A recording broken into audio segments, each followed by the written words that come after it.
Guys, how are you my dear friends. मैं हूं सुधीर सचदेव और दोस्तों आज हम फिर से सीए फाउंडेशन का काम लेकर आ गए हैं आपके सामने। सीए फाउंडेशन अकाउंटिंग की सीरीज चल रही है। प्रीवियस ईयर के क्वेश्चंस हम देखते हैं। 5-5 क्वेश्चंस के जो सेट आ रहे हैं वो लगातार हम आपके साथ जुड़ रहे हैं, आपको बता रहे हैं उसके बारे में। और ये क्वेश्चंस बेहद इंपॉर्टेंट है दोस्तों। जितनी भी ये लंबी सीरीज चलेगी, मान लीजिए इसके अंदर हमने 25 क्वेश्चंस 25 सीरीज बना दी 25 सेशंस की, तो 125 क्वेश्चंस हो जाएंगे। उनमें से एग्जामिनेशन में आने के चांसेस माय डियर फ्रेंड्स काफ़ी ज़्यादा हो सकते हैं। तो that is why this particular session is very very important. लेकिन इससे पहले कि हम आगे चलें, आपको अपने इन नए लॉन्चेस के बारे में बता देता हूँ। My dear friends, CA foundation हो, सीए इंटर हो, सीए फाइनल हो या सीएस एग्जीक्यूटिव हो, इन सभी के लिए हम लेकर आए हैं अपने ये 2 महीने वाले नए लॉन्चेस। मेरे दोस्तों, 2 महीने वाले ये कोर्सेज जो है बहुत तरह से आपको हेल्प करने वाले हैं। इससे ज़्यादा भी जो कोर्स है वो भी अवेलेबल है, लेकिन जो लोग थोड़े कम समय के लिए पे करके चेक करना चाहते हैं भैया, उनके लिए भी बहुत इंपॉर्टेंट है। In addition to that my dear friends, जिन लोगों ने ऑलरेडी अपनी तरफ से प्रिपरेशन की हुई है और वो थोड़ी सी और रिवीजन चाहते हैं, उसके लिए भी ये बहुत ही यूज़फुल रहेगा। माय डियर फ्रेंड्स, आप अगर इसका फ़ायदा उठाना चाहते हैं तो जल्दी से जल्दी लीजिए। और अगर आप इस कोड का इस्तेमाल कर देते हैं सुधीर10, माय डियर फ्रेंड्स, आपको 10% डिस्काउंट और मिल जाएगा। Right, so this is going to be very very interesting thing for you.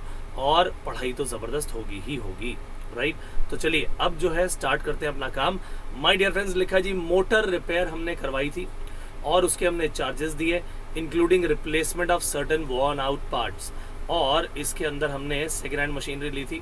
Second hand machine को लेने से पहले सारे के सारे खर्चे करवाए। तो भैया, क्या ये कैपिटल एक्सपेंडिचर होगा? यस, क्योंकि अगर ये खर्चे ना होते तो आप इस एसेट का इस्तेमाल कर ही ना पाते। राइट, और ये आपको लॉन्ग टर्म बेनिफिट देने वाला है। That is why this statement is completely true. Correct. उसके बाद अगला क्वेश्चन है कि gain on sale of capital asset, this need not be added to the revenue to a certain net profit of the business. Wrong. भाई, net profit को calculate करने में तो यूज होगा, ग्रॉस प्रॉफिट को कैलकुलेट करने में यूज नहीं होगा। अब क्यों? क्योंकि ये तो है तो बिजनेस का ही एसेट। ये भले ही कैपिटल एसेट हो, हमारा मेन बिजनेस ना हो, लेकिन है तो बिजनेस का एसेट, तो प्रॉफिट एंड लॉस अकाउंट में जरूर जाएगा, नेट प्रॉफिट की कैलकुलेशन करने के लिए जरूर जाएगा। तो इसका मतलब इन्होंने लिखा है जी it need not be added. मैं कहूँगा कि ये स्टेटमेंट है पूरी तरह से फॉल्स। और ये हमेशा और हमेशा नॉर्मल हमारे जितने भी बिजनेस ट्रांजैक्शंस होती हैं, बिजनेस ऑपरेशंस होते हैं, ये सारे के सारे उनसे जुड़े हुए हैं। इसीलिए नेट प्रॉफिट में किसी भी हाल में इसे आना ही चाहिए। लेकिन ध्यान रहे कि ये हमारा मेन बिजनेस नहीं है। हम ये नहीं कह रहे कि हमारे मेन बिजनेस है, मगर हमारे नॉर्मल बिजनेस से तो जुड़ा हुआ है। राइट, बिजनेस से जुड़ा है, लेकिन मेन बिजनेस एक्टिविटी से भले से ना जुड़ा हो। तो मान लीजिए अगर यही बात हम कहते हैं जी इसका मेन बिजनेस तो स्टेशनरी को बेचना है, सारा का सारा बिजनेस वो गुड्स बन जाएगा, वो मेन बिजनेस है, वो ग्रॉस प्रॉफिट की कैलकुलेशन में, ट्रेडिंग में यूज होगा। लेकिन अगर मैंने कोई मशीन को बेच के प्रॉफिट कमा लिया, लॉस हो गया, my dear friends, that will be transfer to profit and loss account and not to trading account. So ये नेट प्रॉफिट में आना चाहिए था और इन्होंने लिखा नहीं आना चाहिए, इसलिए हमने इसे फॉल्स कह दिया। तो अब अगली कहानी आती है, expenditure intended to benefit beyond the current period is a revenue expenditure. This is wrong. Revenue expenditure तो विद इन 1 ईयर, एक साल के अंदर आपको वो हेल्प कर देते हैं। तो revenue expenditure is that which gives benefits for a period which is with in the current year. तो वो तो 1 साल में दे देते हैं, इसीलिए इसका मतलब ये स्टेटमेंट हो गई पूरी तरह से फॉल्स। करेक्ट। अब चलते हैं अगले क्वेश्चन पर। लिखा है sale of office furniture should be credited to sales. ये भी हो गया रॉन्ग, ये भी फॉल्स है, क्योंकि इसकी एंट्री होनी चाहिए cash account debit to furniture account. इन्होंने कह दिया जी सेल्स अकाउंट को क्रेडिट करो, that means this is wrong. So there should be credit in furniture account because it is a capital receipt. Sales account में हम इसे नहीं डाल सकते, नॉर्मल सेल हमारी ये नहीं है। राइट, नॉर्मल गुड्स की सेल होती तो उसे हम सेल्स अकाउंट में दिखाते।